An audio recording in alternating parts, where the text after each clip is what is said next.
back to the show. My name is Andry, Vildak, and today we're shooting it in Tallinn, Estonia.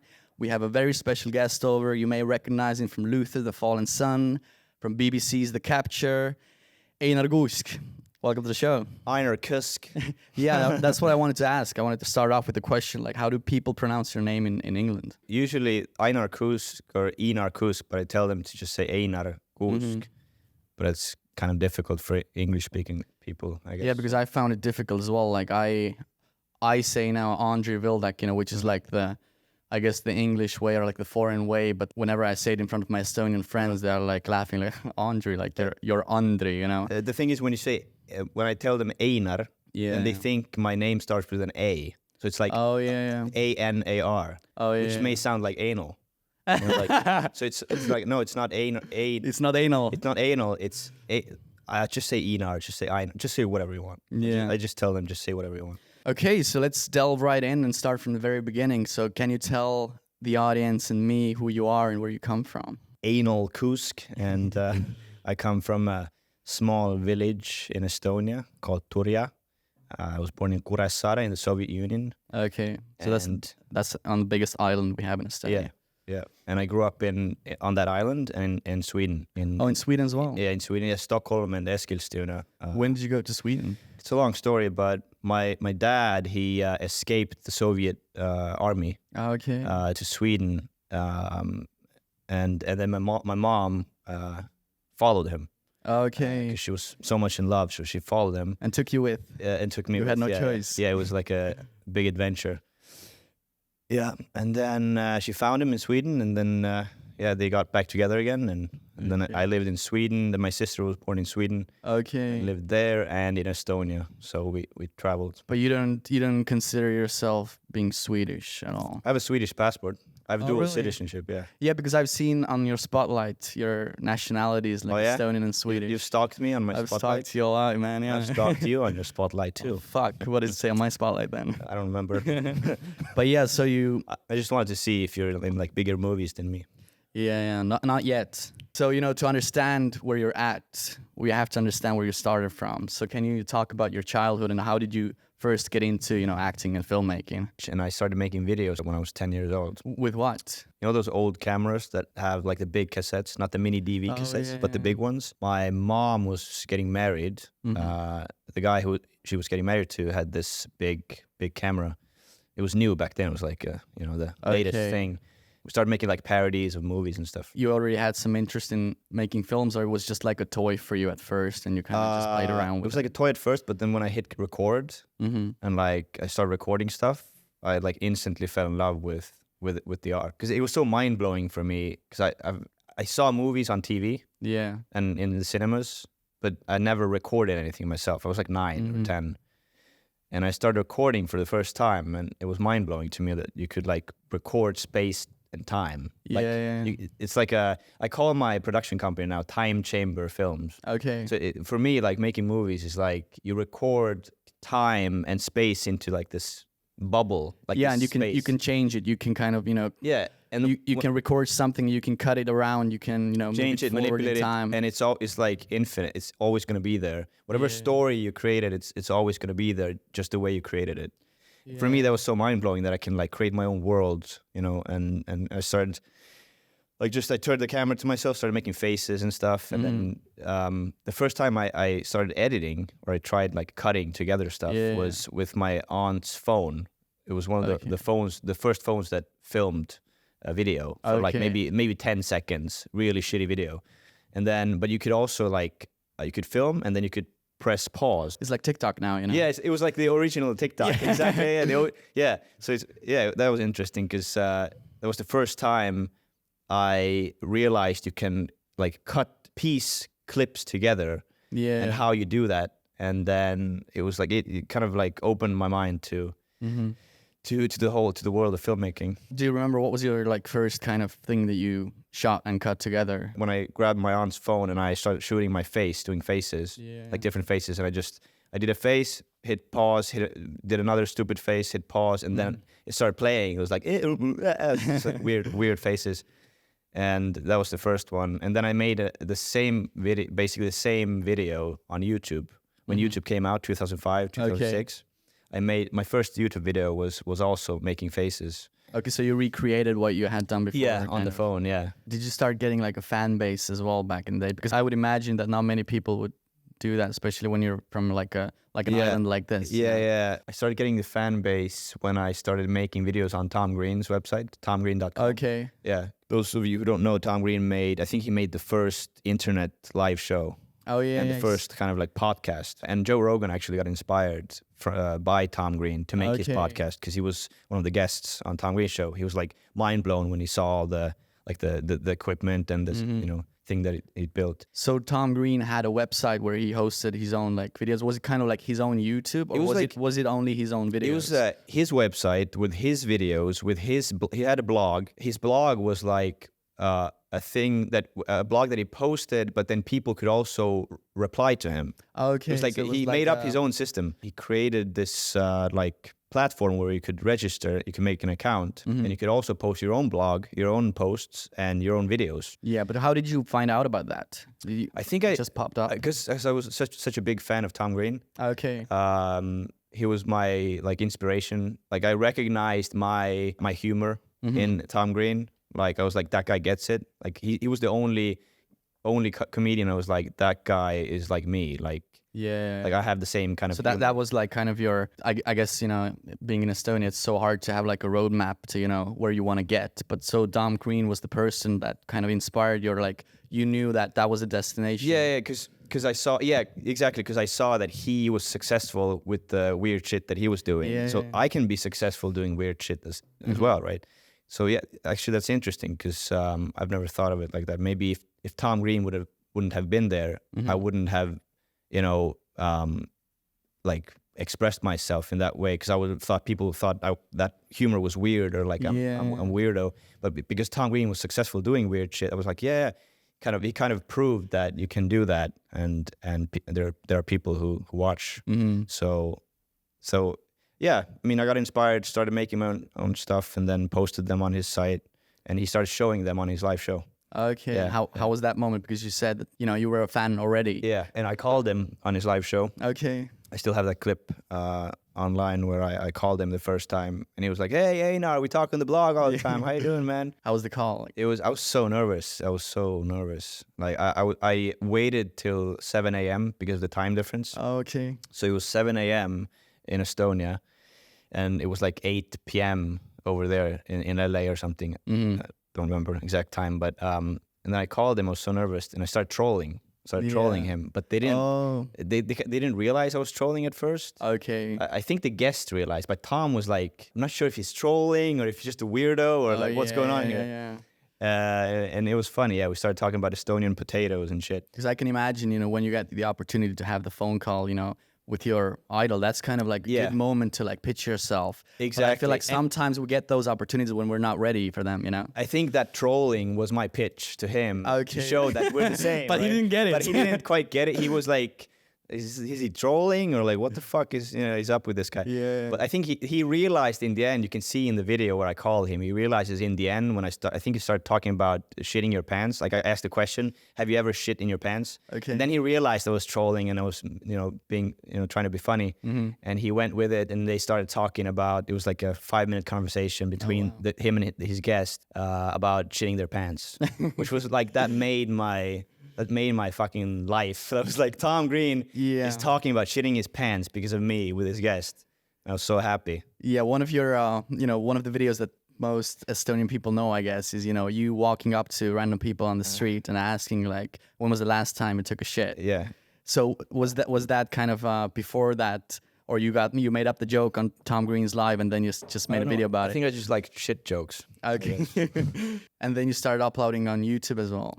I uploaded videos on Tom Green's website before YouTube came out. Okay, yeah. Because there was nowhere else to upload. You can upload on MySpace or FTP servers or like your own website and Tom Green's website. And then YouTube came out and I started uploading there and I started like embedding those videos on Tom Green's site. Yeah. And I guess my fan base, to answer your question, started growing on Tom Green's website. What was the question even? Yeah. I'm professional. I remember your question. So my first viewers were they weren't Estonian, I think. They were like all the people that were on Tom Green's website and his fans as well. and I met some really cool people there. But then my YouTube videos started, Estonian people started finding them and watching them. Yeah, because most Estonians, I feel like, you became known as a YouTuber, one of the first YouTubers, I guess, right? I think I'm literally the first YouTuber, Oh, really? Estonian YouTuber, yeah. Like the first one that like kind of blew up or like became viral. Actually, all the viral videos that became viral, they're not up on my channel anymore. Why not? Because I had this how do you call it, like a crisis, like a depression, Breakdown. Yeah, and I deleted all my videos. Wow. And closed my channel, and I threw all my cassettes, the mini DV cassettes where I shot my videos, I threw them into the sea. But I didn't put like weights in the plastic bag, so they just like kind of floated away. And then I got It's such like a comic. Yeah, but it was like I was scenario. Yeah, but it was so like dramatic. I was like, fuck this, it's all shit. I hate my art. I hate this shit. And you just threw all of it away. Yeah. And you deleted all the videos. Most of it, yeah. And then like a couple of months later, I got depressed that I did that. Yeah. I was like, fuck, like why did I do that? So I went to look for them. Yeah, no, I didn't, because I knew it was too late. But I have some of them left, like the mini DV cassettes, some of the cassettes left at my countryside. I still haven't looked at, what's on there. Yeah. I haven't checked. So I'm gonna check one day soon. I'm gonna check if I have like some good videos left that no one's ever seen before. Some videos that I miss, really really good videos that people, some of my fans, they remember those videos. Those were the videos that got viral back then. But like the new generations, they don't know anything about them. Like there was one video that had 100,000 views, I remember. Wow. In 2006-7. Yeah. That was big. In Estonia. It was an Estonian video, 2006, 2007, with 100,000 views. Like back when YouTube just came out. Back when YouTube just came out. So what made you like get so like depressed and throw all the videos away? You get critical when you start making when you just let it all out and you don't like analyze at all what you're doing. And you just like you're in the flow. It's good to get into the flow, but sometimes what happens, I guess, is when you get too much into the flow, you start doubting yourself. Yeah, that's true. It gets too easy, right? And then people start saying, "Oh, this is good shit," but you don't believe it. You're like, "No, this was too easy. This was like it's shit. Like I don't like this. This is not. I didn't work hard at this at all." And then you start doubting yourself. And so especially when people start criticizing some of your stuff too, like, "Oh, this is lame or shit," and then you're like, "Fuck, they're right." And then you start overanalyzing yourself, and I started thinking about my future, like, okay, should I go to film school, acting? What should I do? I became a grown-up. I had to move out of my mom. You had to pay the bills. Pay the bills, move out of my mom's apartment. Society wanted it to be something, but you kind of, you just wanted to make videos. But now you had to kind of find a way to actually monetize it and kind of, survive. And there was a channel called MTV Estonia. It was the MTV of Estonia. And MTV Estonia, we made a pilot for them for like this Andy Milonakis, Tom Green type comedy series. And they loved it. Like, they loved it, and they sent me a contract, and we're about to like sign the contract, and like I'm gonna start making like a comedy series, a comedy show on MTV Estonia. Okay. Be like the Andy Milonakis, Tom Green of Estonia. But then something happened, and they had to close down the channel. Yeah, and then I slowly stopped making videos, and I started really getting into movies. Started watching movies. I fell in love with the craft of making movies. I wanted to make my first short film. Okay. Like I got the obsession of like I gotta make my first short film. I want to make a movie. You wanted to be a filmmaker rather than an actor. Yeah. So when did that come along that you were like, okay, I want to do acting? I got interested in acting too, and when I went to castings in Estonia, like background acting and like tried to get like bigger roles. I started noticing that people actually thought I was crazy, like because they'd seen my videos. I was like, wait a minute, I'm not crazy. That's acting. But like professionals in Estonia in the industry didn't take it. They didn't think I was acting. They thought I was actually nuts. Yeah. So that really bothered me. I was like, wait, what the fuck? Like, I'm an actor. That's acting. Like I can do acting. Like I can show you I can do acting. And nobody believed me. I was like, no, that guy's crazy. I wanted to prove to people that I can act. You started getting some castings. Do you feel like at first then they kind of gave you a chance to prove yourself, or was that chance never given? I was a background actor. I remember the first background role that I had was in an Estonian war movie where this guy was like punching me in the stomach. And then I was like doing this motion, and it was like the director yelled, "Cut, cut." And then it said, "You there, you, the guy getting punched in the stomach by the fire. What the fuck are you doing?" It's like, what? So what happened? You were, like, I was like doing it? this. I was playing, getting punched in the stomach like this, like, like it was too much. I was like throwing myself against the wall. Yeah. Like, and it was like, what the fuck are you doing? Like you're overdoing it. You're overdoing it. Let's try it again. One of those background actors who you can see in the movie in the background, like trying to, like get noticed. I was that guy. Yeah. I was like clueless. Yeah, and the comedic stuff you did is more heightened as well. Exactly, it was comedic. It was like, it wasn't, it was wrong. And then I was like, wait a minute, what did I do wrong? And I started analyzing myself, like, what the fuck's going on here? Like, why was it too much? Like, what do you mean it was too much?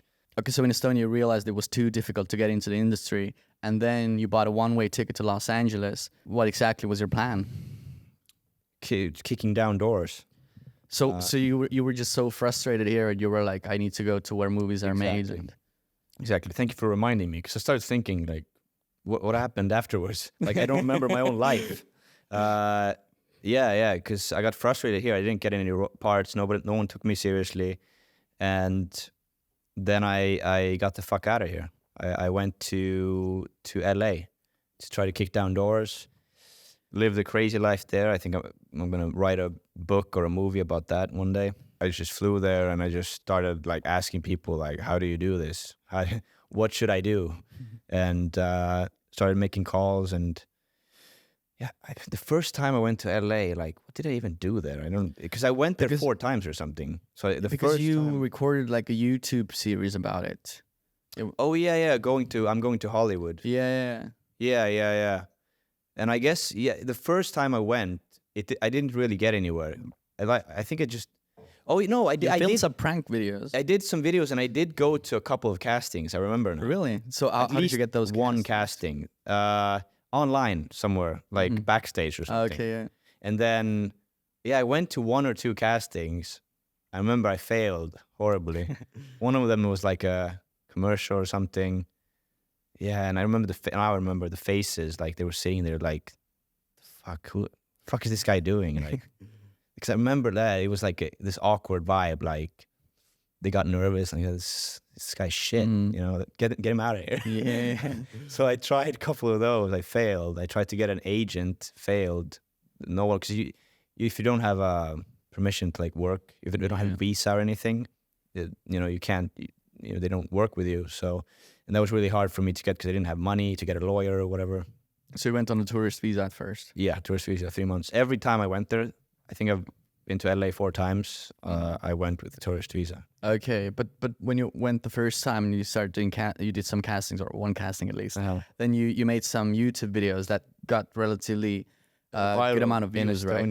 Yeah. They were like prank videos. Yeah. I tried to meet Tom Green too, and he was like, "Yeah, like I don't know, let's meet up when you come to LA." And then he just started ignoring me. Wow. Yeah. And then one of my friends, who an acquaintance who was a really beautiful woman, she messaged Tom Green and said, "Hey, your friend Einar is here, and let's go grab a coffee or something." All 4 of us, my friend, that girl, and Tom Green and me. And then he replied to her. Wow, of course. Wow, Tom Green. Wow. And then I never got to meet him. But no, we still message each other sometimes on Instagram. We're cool, but yeah, I was really hoping to meet him. But I mean, he's Tom Green. He's busy. He has a cool life now. He bought a farm. Okay. Yeah, and he's like out. So he's not back to show business anymore. No, he moved back to Canada. He's doing like he has a farm. He has animals. Okay. He's taking care of his animals, and I think he does a podcast from his like shed now. That's cool. It's really cool. Yeah. He's like settled down and it's like he needed the change. He had that breakdown that you had. He messaged me that it was the best decision he's ever made in his life. Back from the commercial break. So, in the end, your visa ran out in LA and you had to return to Estonia. So what kind of emotions did you experience having to return back to that normal life which you wanted to escape? I came back like as a new me. I remember Okay. it was like a fresh, because you know, LA, it's sunny, it's warm. You come back to Estonia, to here, depressing. And even though it's depressing, you're like you have like this new energy and Okay, so like hope, like filled with hope. so you did come back with that like sense of hope. Yeah, Not yeah. that you had to leave and you were kind of like disappointed No, again. it really helped to get out of here and then to come back. I came back with like new energy, and that's when I started making my first short film, The Most Beautiful Day. Okay. Yeah, that's because I guess LA also inspired me to start making a movie. Mm-hmm. And then I started thinking about what should my first movie be. So when did you start writing it? When you got back? Just immediately when I got back, I started thinking about what kind of movie I want to make, if I remember correctly. And then I decided I want to make a post-apocalyptic film because I love the genre, and I got inspired by all the locations that we have in Estonia, like old Soviet, Yeah, that's true. post-apocalyptic type locations. That was your first ever film. So how did you know how to approach it? How did you get the funding? How did you kind of... Crowdfunding. And it was 2013 to 2014 when I started crowdfunding it, and I tried to get the money, and I was unsuccessful at first. Oh yeah. And I started making like viral videos. Like I made a video telling everybody I'm going to kill myself if I don't get the money, just to get it to go viral. Like it was a troll, and like everybody started like the like Estonia's news what do you call them? Picked it up. Yeah, like everybody picked it up. So it was on the news that this guy wants to kill himself if he doesn't get the money. But then it got attention to the film. It was it's morally, it's kind of bad to do that. It's not funny. It's not cool. I wouldn't do that again. But I was desperate. I kind of wanted to kill myself because I started getting desperate in Estonia because I was back, and I started getting depressed again. It was so hard here, and I was like, fuck, I want to make this movie. I got to get this money. And then I started making videos about it, and then Bitcoin became a thing, Bitcoin started like picking up or get more famous. And I found out about Bitcoin in 2013, 2014, I think. Okay. So you were one of the early guys again. Yeah. And then one Russian guy, Alesh Slovak, he just sent me 15 Bitcoins to make the movie. Okay. And that was like half of the budget. How much was it? 4,500 euros. 15 Bitcoins, yeah. One Bitcoin was like $300 or something. Okay, yeah. So it was cheap back then. Yeah. But we thought that was like too expensive. Okay. Yeah. Me and my friends were too late. So what did you do with Bitcoin? You cashed it and you made a movie? Yeah, I cashed it. I have the screenshots too. I was like, because I didn't understand Bitcoin. I was like, so what do you do now? Just sell it to get real money? It was just, just sell it. Okay. And just sold it. And then I got $5,400. The whole movie cost like $10,000 to $12,000 or something to make. So or you euros. Put some of your own money in as well, or you got my own money, the Bitcoins, crowdfunding campaigns. I made several crowdfunding campaigns. Actually, after I made that, I'm gonna kill myself if I don't get the money. That helped. That helped. Yeah, it was a bad move morally, and it wasn't cool. And some people some of my friends were like, "What the fuck, dude?" Like they didn't want to be friends with me anymore after I did that. It's like that's not cool, and I agree. But it helped because it got attention to the project. And the next crowdfunding campaign that I did, I got the money. I guess that was the choice back then. Yeah, that's probably why people in the Estonian film industry used to think I was crazy. They probably still think I'm crazy, but because I always did all my videos were crazy, over the top too. Nobody did that kind of shit. I played when I was a teenager. I made a video where I was playing a homeless teenager, walking around Tallinn, and cussing people and walking with bottles, and people actually thought I was homeless. I smeared put that stuff on my teeth that makes your teeth look like you don't have any teeth. Yeah. I disguised myself to be homeless, and it was really convincing. And then I made a video being homeless, and people were sad for me, they wanted to help me. I like trolling people, and sometimes I went over the top, sexual jokes and stuff, like really crazy videos. Like there was one video where I pretended that someone was fucking me in the bathroom, like fucking him in the ass. And I was like, it was a sketch where I told my friend, like we were shopping in the shopping mall. I was like, I gotta go to the bathroom. Can you wait? And then my friend was like waiting. And he was like, where the fuck is he? And he came into the bathroom. I was like, pretending I was getting fucked. I was like putting lipstick on. Like it was like a video of a gay guy who's like in the closet, and then he pretends he's getting fucked in the bathroom. And then his friend comes in. He's like, "What the fuck are you doing?" And then he like feels embarrassed. Said, "What did I say? Forgive me," or something like that. Some random shit. Yeah, forgive me. And then and then my dad saw that video. My dad and my grandma saw that video, and they disowned me. They're like, you're a pervert. You're crazy. There's something wrong with you. Like, we don't want to talk to you. Like, they disowned me. My dad and my grandma disowned me when they saw that video. So I always did, like crazy stuff. Crazy shit. So when I made that I'm going to kill myself video, you know, it was the same kind of reaction. But it's always helped me move forward. Yeah, but in your eyes, I mean, those crazy videos are kind of like a form of art, right? It's not. Yeah, like, it was art. Exactly. That's what I told my dad too. For people outside the industry, like it's not art until you make money with it, I guess. Exactly. Yeah. You know, if so I was a millionaire, my dad and my grandma was like, "Good job." Maybe do another video. Yeah, of that do another video in the of getting bathroom. fucked in the ass, please. Yeah, I feel like job. that's how it is. But you made that short film, and so what did come out of that? My first short film got me my first actual acting role in a feature film. So how did somebody see it and they contacted you? Yeah, Rain Rannu, who has this company, California in Estonia. He saw my short film. He actually pledged in the crowdfunding campaign too. He pledged some money, and then he paid for the sound production. He invested in my movie. Then he invited me to his casting for his feature film, his first feature film, and I got the part. And then we became friends, and I've played in 2 of his movies now. So my first short film, it really helped me to prove myself as an actor in the film industry too. 'Cause after that movie came out in Estonia, everybody was like, "Oh, I guess he can act." Even my dad called me. Oh, really? Remember, he called me. I just got out of the cinema with my friends. That was pretty good. You can act. So, wow. Yeah, you're pretty good. So how did that make you feel after everybody doubting you? Suddenly, you know, everybody were giving you recognition, and you got this phone call. You were called to audition. Like, did that moment feel like, okay, that's gonna be the start of my career? Yeah, definitely. And it was. I got a good resume, and you know, because you're in London working as an actor, you can't get an agent or anything. You can't even get on Spotlight if you don't have, I think, at least 2 feature films. Yeah. Right. 2 professional credits. Yeah.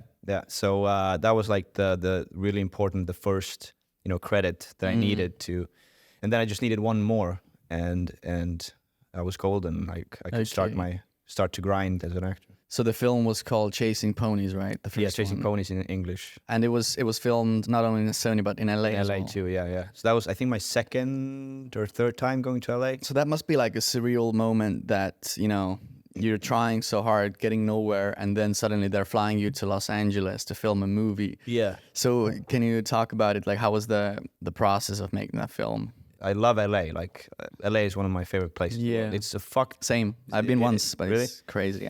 Yeah. I don't know. I think it's us as actors. We have it draws us for some reason, weird reason. Maybe it's like some spiritual reason or like a past life, or I don't know what it is. But it's like it's such a bad place to live in. It's so fucked up these days. Like it's such a messy place. I like to compare it to Tatooine in Star Wars. It's like a desert planet. It's like you don't really want to live there. It's like full of like homeless people and crime and stuff, but it's so cool. Like, I don't know, it draws you. So cool. Yeah, I guess it's the opportunities, you know, and it's the history of, you know. History and the craziness. Like when you're in LA, you know that within that, you know, 5 kilometers, there is like so many celebrities, so many people that you used to look up to. It's such a weird place. It's a weird town, weirdo town. You know, it's crazy town. And that's what I love about it, that it's crazy town and that it's warm. If you're in Estonia, you're an Estonian, you get so fed up. Like you only get the you know, sun like maybe 1 month in the summer. And then that's it, and it's just darkness. Yeah, that's what I hate about Estonia, that it adds another problem to your life. You always complain about the weather, you know. And it does bring you down. Like back in LA, like I feel immediately when I get to LA and I feel the sun, I feel happy. So you filmed Chasing Ponies and you came back to Estonia, and not too long after, you realized that there's actually an industry quite close to home in London. So do you remember the moment when you decided that you want to go to London, and how was that? I was living at my mom's place, depressed, living on her couch. I'd been to LA so many times, and it was so hard to get a visa, and it just didn't work out. So it was like, and then I suddenly realized, wait a minute, London is also Hollywood. And London was back then, the European Union, right? Before Brexit. So I was like, wait a minute, why don't I go to London? Because suddenly it hit me like, that's also the Hollywood. That's also the film industry. And like, I think it hit me after I found out that all the Star Wars movies were made there, because I'm such a big fan of Star Wars. I was like, wait a minute, London. And then I asked a crypto millionaire who I knew back then. I need those friends. I need those friends now. But they're not rich anymore. All the crypto friends the friends that like gave me money helped me. Even they're struggling. So So they gave you money to go to London? Yeah, this guy gave me $5,000 and he was like, take it. Because I really felt like this inner calling, like God telling me like, you got to get the fuck out. You got to go to London. Yeah. That's your next move. And I told this guy, he's a Christian too. So I was like, God told me to go to London. It's like, here's $5,000. That's a nice way. Yeah. Christians are really nice to each other. Like I have a Christian friend who just, so I was struggling. I was trying to pay rent and he was like, let me, just give me a couple of days. And he just asked his other Christian friends for money to give me. And he gathered 400 euros and just sent it to me. Yeah. Christians are, I think now I'm Christian. Not because they send me money. To get money, but because Christian people. I'm Christian now. Yeah, I'm Christian now, and now I'm Christian. No, I'm Christian now. Christian people are really happy. Like I started liking how Christian people they seem to be happier than atheists and than other people, and they're so nice all the time. So like, I want to be nice. I want to feel happy. I started like researching and the history and the theology and everything. I'm not religious, but I do think that when you have something to believe in, your like North Star kind of, you always can follow it, and it kind of can, any situation you're in, something that humbles you. Something takes care of me. Yeah. So I can see that. Yeah. It's humbling. Yeah. And then I was like, God is telling me go to London. I've always had that inner voice. Like I've always believed in God. I always believed in some higher power. So I had that inner voice that always led me to LA, to everything that I did. It was always an inner voice. Yeah. So I went to London. When I was in Estonia, I looked for, I found a list of all the agents and casting directors in London.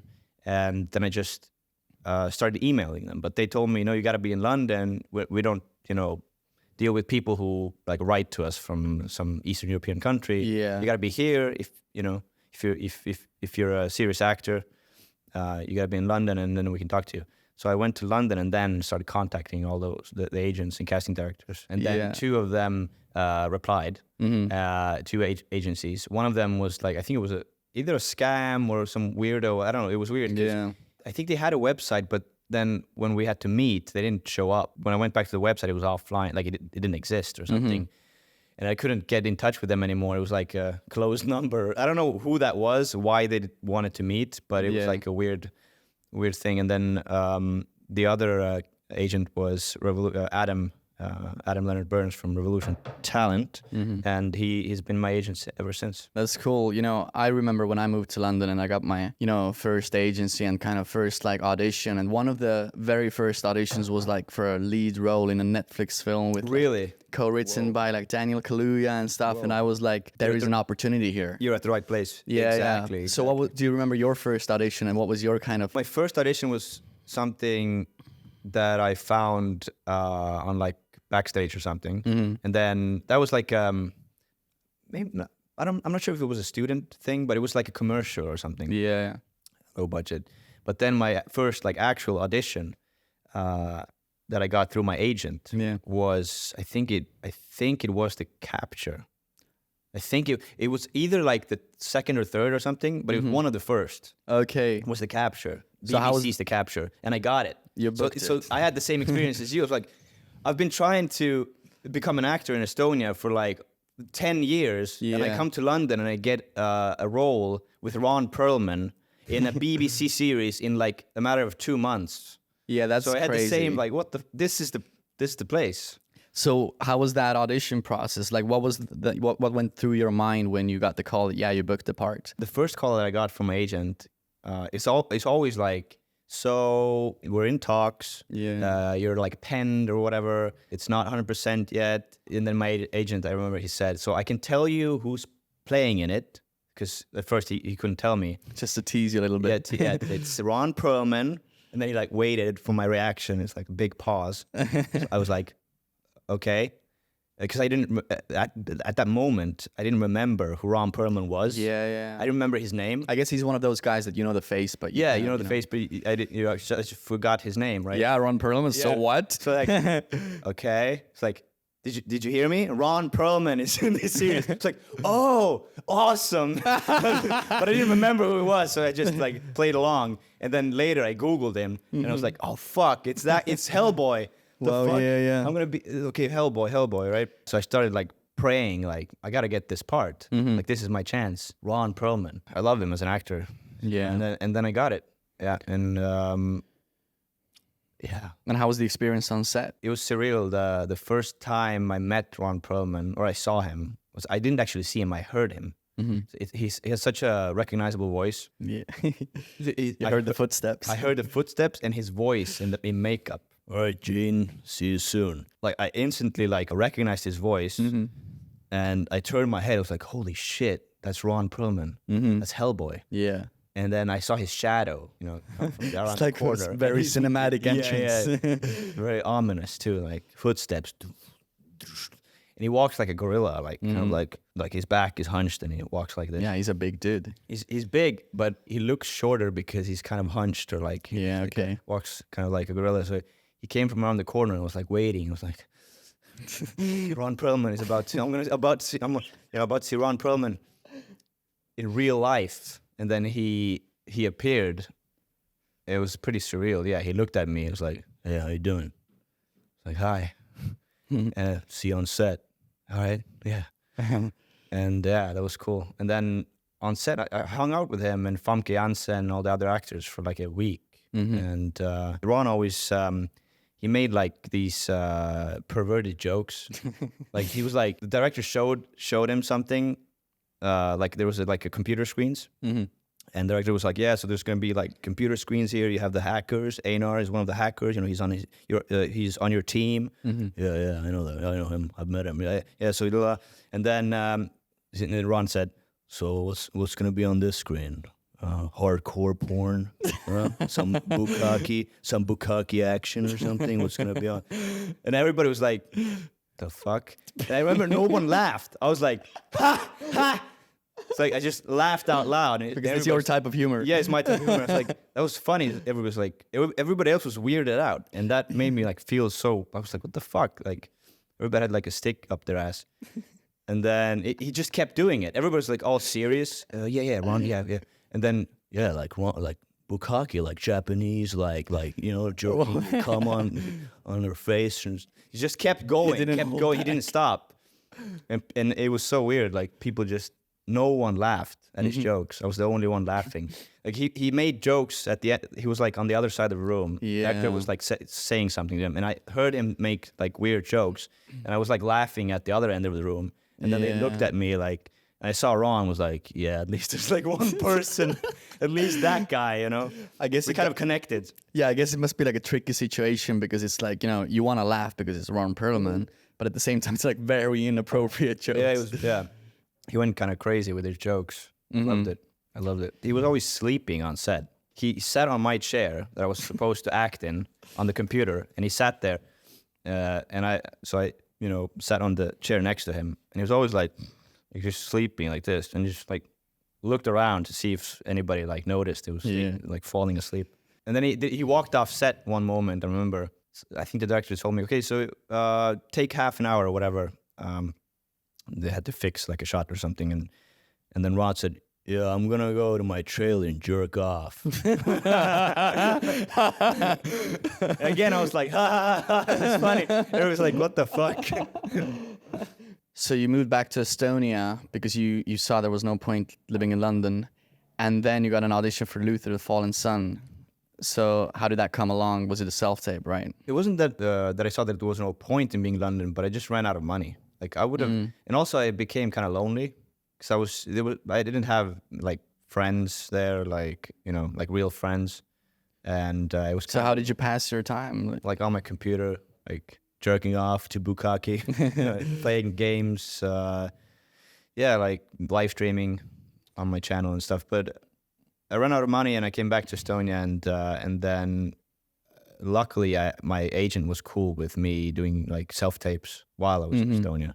Yeah. And then after a while I got the. Wait, so how long after the BBC you moved back to Estonia? How long did you stay in London for? After the BBC one, I think I lived in London for like 12 months, like a year. Or something. Yeah. And then I still lived there. I got some auditions and stuff. Actually, I got the audition for what's it called? My mind is running a blank right now. Timothy Dune.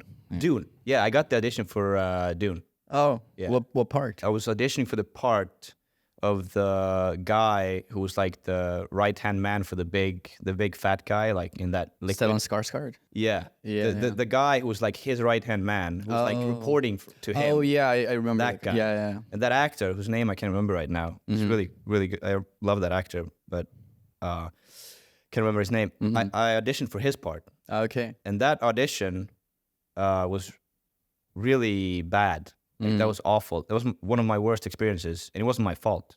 Like I went to that audition, and the woman who was I don't want to call her out or anything, but she started filming, and then I had lines, and she started saying her lines. She said them for some reason whispering. Wow. Yeah, like she was like, I couldn't hear her. I couldn't hear what she was saying, and I was like, I got confused. I didn't understand, why is she whispering? I can't. I'm like, and I'm trying to hear what she's saying while I'm delivering my lines. I see what you mean, yeah. And then I got nervous. I was like, what the fuck is going on? And then she made me, and then I realized she's like, I think she was like someone new who they just hired to do the castings. Yeah. And I realized she was really nervous to do, she fumbled and she didn't know how to use the camera. And then I got nervous, and the whole thing was so messed up. Did you call her out? Like, can you read louder? I didn't. I should have. I regret that I didn't do that. If I had called her out, I wouldn't have fucked up the audition. I could have done it again and more confidently. But yeah. This is Romet Esko in the business, doing what he does best. Clapping. Thanks to that situation, when I got the Luther casting, there was a similar moment where the casting director was reading with me, and she didn't know the script as well as me and the director. You had to have a pause in this specific moment. Yeah. And then I was like, wait, no, stop. Let's do it again. Like this, you have to read it like this. So you started kind of directing. Yeah, I started directing her. And then, because I remember, I got a flashback from the Dune casting. I was like, fuck this, they're not doing this to me anymore. You don't fuck up my opportunity anymore. You don't fuck up my opportunity. So, and then I was like, no, I started directing her. And then I saw the director next to her being like, yeah, he knows his shit. Like, he knows his material. Let's do it again. And he was kind of impressed. They were both kind of impressed of my, like, I was confident. And I think that's why I got the part. What made you so confident? Wasn't just because, you hadn't had auditions, you hadn't booked anything for years. It was like, I gotta get this. Like this, I kept repeating to myself, this role is mine, this role is mine. I started praying. I was like, this fucking role is mine. Like, so I read the script, and I was like, this is me. This is my character. Only I can play this character. And I started like telling myself that, and I think they were impressed by the fact that I had read the whole script really fast, like overnight as well. Maybe other actors didn't. I don't know, but they were. I remember it went really well. So you booked the parts and you flew to London. And you started shooting. How long was the shooting period? There was a lot of preparation, because it was like a action scene. Yeah. So there was coordination training, like fight scenes. Tom Cruise he doesn't use stunt guys. He has a stunt guy who has like a team who he trains with, and one of his like stunt team guys trained me and Henry Cavill's, which was really cool. And the preparation was a couple months, like makeup, testing, training. A month or two, and then filming was I think filming was a week or two. Did you fly to London for that whole period? Yeah, Mm-hmm. a few months. Yeah, So how was it being on set and working with one of the A-list actors, Idris Elba? awesome. Do you remember when you first met? What was yeah, first? yeah. Did he come as well in a shadow and it was like footsteps first? No. I saw him when I went to costume. I came from makeup, and then they called me back to costume, and he just came out from costume. He had his makeup on too. He was like bloody all over. And then we met in the hallway. Mm-hmm. We walked like towards each other, and he was with. He always has an entourage around him. He has like his friends, his bodyguards, and he always walks around with his entourage. And they walked towards me, and we met in the middle of the hallway. So you passed by Bump's shoulders like, No. excuse me, bro. Yeah, the meme. No, he actually said hi, and he shook my hand, and he looked at my costume. He said, "Awesome." Mm-hmm. It's like, cool. Yeah, you're looking good. Looking good. Yeah, because he recognized the character. Yeah. Because we're in like I'm one of the bad guys, fighting them, and then I looked at him and said, "Yeah." You're not I too was bad thinking like, holy shit, that's Idris Elba. Yeah. What do I say? Mm-hmm. Like it was surreal. Yeah, he's really tall too. He's like a mountain, yeah. And and then the hallway and all the other people who were there, everyone went silent when we were talking. Oh. Like remember the whole hallway was like just a dead silence. Like Idris Elba is talking to this other actor. We got to be quiet. No one say a word. We didn't talk much because what do you say to Idris Elba? Yeah. Like all I was thinking was like, holy shit, this is Idris Elba. I've made it. There were cool moments where he was like, we were on set and just after like a fight scene or something, he was sitting on the stairs and he looked at me. I looked at him. And he was like, yeah, head nod. yeah, and this like. And you spoke Estonian in the film, and you actually made one of the other actors learn Estonian as well. Yeah, Andy Serkis. Yeah, and Andy and me, we kind of became. I mean, we're acquaintances. Like we exchanged numbers. Like he's on my WhatsApp, wished him happy birthday. He's like, yeah, how you doing? Okay. How's everything in your world? and we kind of became friends, and talked more. And then at the after party as well, like met his wife and we hung out like more than with Idris or the others. Do you know how did he prepare for the Estonian speaking part? Yeah, he had to speak Estonian. He had to learn Estonian. Did he have like an Estonian coach or something? He had a coach, yeah. But what were they Estonian? It was an Estonian guy, I think also from Saaremaa. Oh, really? I think he was, yeah. Have you spoken to him at all? No, I saw him one time on set, I think. He was there. And then I met him, and he was an Estonian guy living in London. Yeah, if I remember correctly. That's crazy because, I have met maybe like 2-3 Estonians in London in the period of 3 years. And, you're shooting this top Netflix film and you have like another Estonian on set. Yeah. That's crazy. It was weird. It was really weird, yeah. But he had like an accent too. Okay. When he was speaking Estonian. So I don't know, had he lived in London for so long, or maybe he was like, yeah. Yeah, and when the movie came out, it had a premiere in New York. In London first. Then in New York, but I didn't get an invitation to the London one. Okay. They like forgot to send me an invitation. Did you still go? Yeah, no, like I got it too late. I didn't know when it was when they did it, and then I went to New York. Yeah. You made sure you got to be at your movie premiere. Yeah. You even gave a brief interview to the Netflix UK, Instagram page. So how was that red carpet? How was that everything? It was awesome. But the main actors, they had like a contract where they were like all together and moving through the carpet and doing interviews and stuff. And I was like outside that group. Okay. So I had to pay for my flights, pay for everything. I got there and I did the interviews and the walk and the pictures separately. And then they brought in the real stars. Yeah. And so they kind of like, you gotta go now. And pushed me into the cinema, like get the fuck out of here. Idris Elba and everybody else is coming. But I guess that's kind of still a cool experience, and you don't want to miss. I was hoping right? to get pictures with Andy because we're like the bad guys, right? But it was such a like compartmentalized like hierarchy thing, and like there's contracts and stuff. And they were even surprised that I got there like from Estonia because they didn't pay for it. It's like, what the fuck? This guy comes from Estonia with his own money to the New York red carpet. It's like we didn't invite him, so he wouldn't come, but he's still here. Yeah, what the fuck happened? Yeah, what the fuck? You know, it sounds like, you know, overall you've had quite your, you know, your own ups and downs and your own like stressful situations. So how do you deal with, you know, stress or mental health, or do you have any heroin? Tips? Heroin's good, right?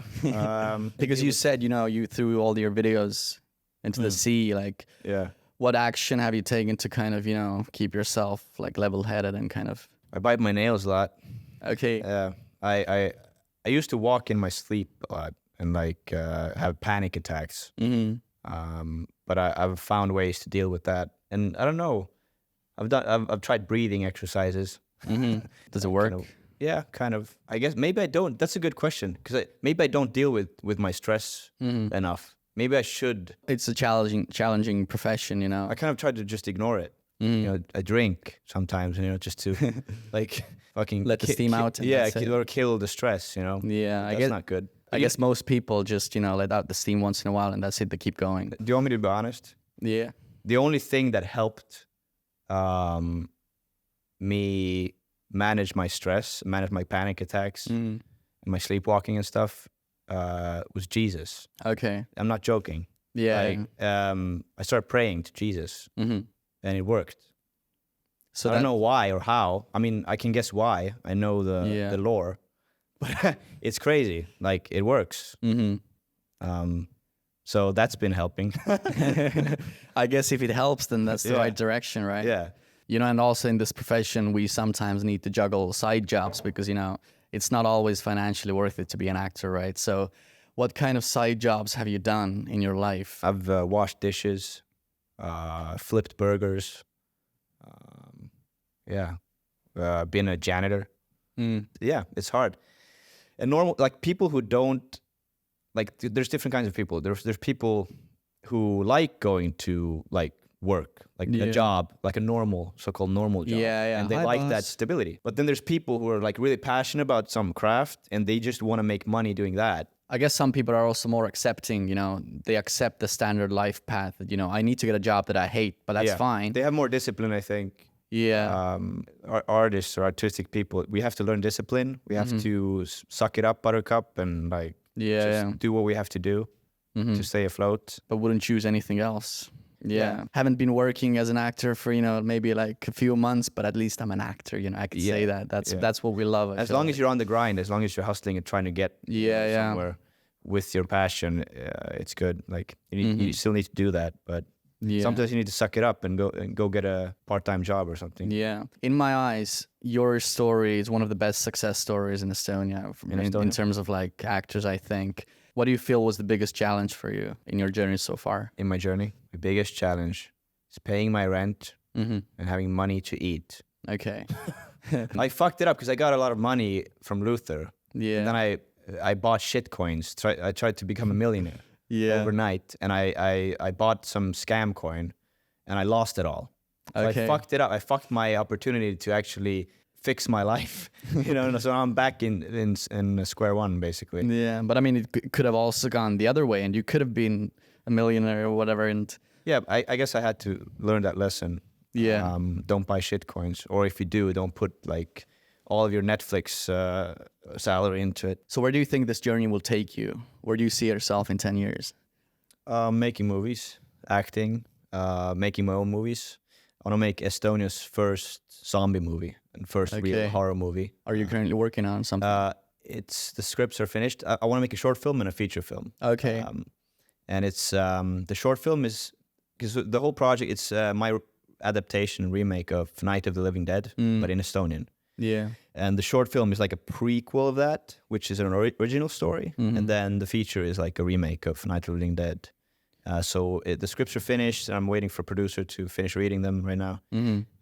So I hope that takes off. And then I'm writing a crazy story, a book, and a screenplay of, it's called Crypto Kingdom. Okay. Which is a crazy story and based on real events. And yeah, that's what I'm doing. So in 10 years, I hope I've made at least a couple of feature films, at least one feature film. Yeah. It's my first, hopefully more, and bigger parts. I feel like there are many actors and, you know, filmmakers out there who are kind of lost in their journey because, you know, sometimes you get nowhere, sometimes you get a lot of success. So do you have any advice for young actors, people like us? With filmmakers,